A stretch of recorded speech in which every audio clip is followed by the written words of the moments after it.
festivals. When it comes to festivals, we have many festivals today in modern Australia. We have Christmas, we have Easter, and these types of festivals are related to religion. Christmas is all about the birth of Jesus Christ. And at these times, we get together, we see family and friends, and we give presents.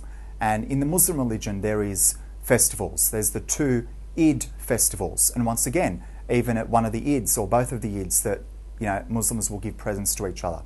There's the Jewish festivals, the Hanukkah and the Passover and so on. So everyone has their own festivals. Festivals are often related to religion. You often see family, you might exchange presents. It's all part of the festival.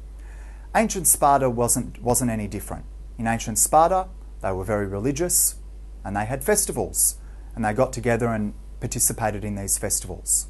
And so that's what we'll be looking at today. There were 3 great festivals each year in Sparta. There was the Karneia, the Hyakinthia, and the Gymnopaedia. So it sounds like fun, doesn't it? There's only Christmas and Easter in modern Australia, but they had 3 festivals, so it sounds like fun. All major festivals honoured Apollo. So just as we have Christmas to honour Jesus, they had a festival to honour Apollo. There were communal festivals, and there's a story from one festival about a king. King Agesilaus was told where to stand in the choir by the choirmaster. So you had a choirmaster getting the singers together to sing the song, and they told the king where to stand. So this is a bit of a funny story, because you don't usually tell a king what to do. But this story, I think, is very interesting and funny, and it tells you something about Sparta, that the kings were obviously respected, but they weren't considered to be gods. They weren't put on a too high a pedestal. In ancient Egypt, the pharaoh was considered a god, but in ancient Sparta, the kings were not gods. So it's interesting that they still told the king what to do in that instant. The Karneia was a major festival. It was celebrated in the holy month of Karneios in August-September, according to our calendar. It took its name from Apollo Karneios, the god of the herd or the ram god. The origins of the festival are obscure, so we're not sure exactly where it comes from. It might have been a celebration connected with the return of the sons of Herakles, who was one of the gods, or the founding of Sparta. So we're not sure exactly whether it's related to the return of the sons of Herakles or the founding of Sparta. It was reorganised during the 20th Olympiad, 676 to 673 BC, according to the ancient Spartan writer Sosibius. Now, the ancient Greeks started the Olympics. They had the Olympics in 776 BC. They had the first Olympic Games, and people from all the different city-states would get together to compete at these Olympics. And in modern times, they re-established the Olympic Games. In 1896, they had the first modern Olympics in Athens. So we've started the Olympics again in the modern world, and every 4 years we have the Olympics. It was disrupted a bit during World War II. They cancelled the Olympics because of the war. In 1940, I think Tokyo was going to host it, but they lost it because they didn't have the Olympics because the war was on. And in 1944, the Olympics was cancelled as well. But normally every 4 years we have the Olympics. But it was the Greeks who started this. And when it says during the 20th Olympiad, they're talking about the ancient Greek Olympics that was held over 2,500 years ago.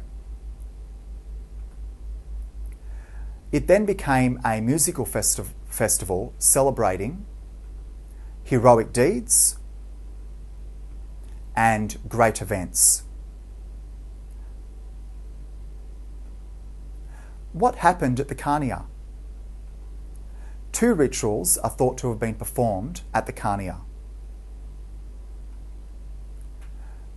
Terpander of Lesbos, a poet and musician, is believed to have instituted this music contest.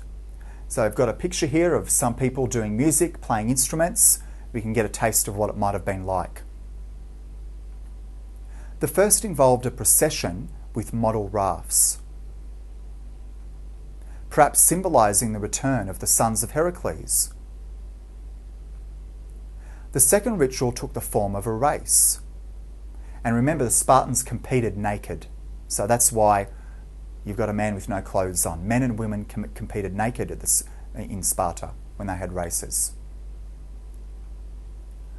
A runner wearing a garland of wool on his head first prayed to the gods of his city-state and then ran away. If he was caught, then the omens for the city were good. If not, they were bad. There was also a feast held, so a lot of eating was going on, just like in a normal festival or in a festival today. A lot of food gets eaten at Christmas and Easter and so on. The Hyakinthia was a 3-day festival, celebrated in early summer,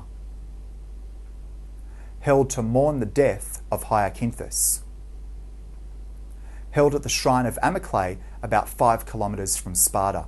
Now, one thing that's very interesting about Sparta is Sparta was like a village or a group of villages, and it had a lot of religious sites around the city. So if you look at Athens, Athens would build its temples in the middle of the city. And I think most cities are like that. Most cities would just build things in the city.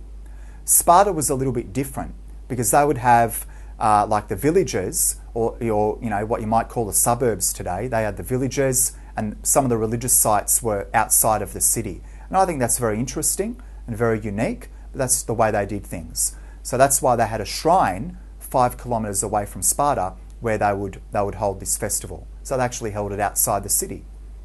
Even though in Athens the temples were inside the city, and in a lot of other cities the temples are inside the city itself.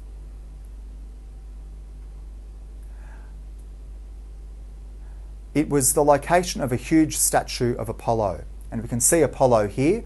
He was a magnificent figure, very healthy, very strong, big, powerful figure. It had the tomb of Hyakinthus, a huge area for festive dances, and choirs of boys accompanied by lyres and flutes sang praises to the gods. There was processions, dances, chariot races. Sacrifices were held. What an amazing event. I feel like I want to go there now. How many people would like to go there? Dancing, chariot racing. It was a very festive time. And it went for 3 days. Even when we have Christmas and so on, it's only about a 1-day event. It seems great to have a 3-day event, doesn't it? There were feasts of meat, barley cake, and raw vegetables, broth, and figs. Nuts were consumed. So once again, lots of food being eaten. It sounds like a great event. In one ritual, sausages were attached to the wall. Old men chewed on them. So there you go. Bit of fun, a few antics going on, a bit of interesting things happening. Sounds like a wonderful, warm time. Sounds like a great event. One feature is that in the Hyakinthia festival, the Spartiates entertained the Helots. Remember, the Helots were meant to be below the Spartiates in society, but in this instance, they entertained the Helots. So it's quite an interesting thing, and I think it's showing respect for the Helots, even though they were technically a lower group. A picture of the singing and dancing at such festivals is given in the play Lysistrata by the Athenian dramatist Aristophanes. So we can get a taste of the type of singing and dancing that was going on there. Here, reference is made to the gods and enthusiastic song and movement. So it's a very joyous time. Lots of singings, lots of songs and movement and so on. The Gymnopaedia. This was the festival of unarmed boys. It was held in the Spartan agora, which is the marketplace. It commenced the Battle of Thera, fought against Argos in 550 BC. The festival featured choral performances, so you have a choir singing songs, and the setting up of images of Apollo and Artemis boxing amongst boys and men. So here you can see the boxing going on. Once again, they don't have a lot of clothes on because they tended to exercise naked. It may have been violent, but this aspect of the festival has been interpreted as a rite of passage on the way to manhood. So it may have been violent, but it's just something you go through as part of growing up. It's a rite of passage. In it, we see the whole warrior code to initiate the young soldier to a life of physical excellence. A life that would involve enduring pain for the good of the Spartan state. So they're just trying to make them tougher, make them able to endure the pain. Older men, about 30, who were unmarried or without children, agamoi, were not permitted to participate. So not everyone could get involved, and I guess that put a bit of social pressure on people to get married. You had to get married, otherwise you wouldn't be able to participate in that event. So I guess that was something they did just to encourage marriage in society. But those people, unfortunately, who weren't married couldn't participate.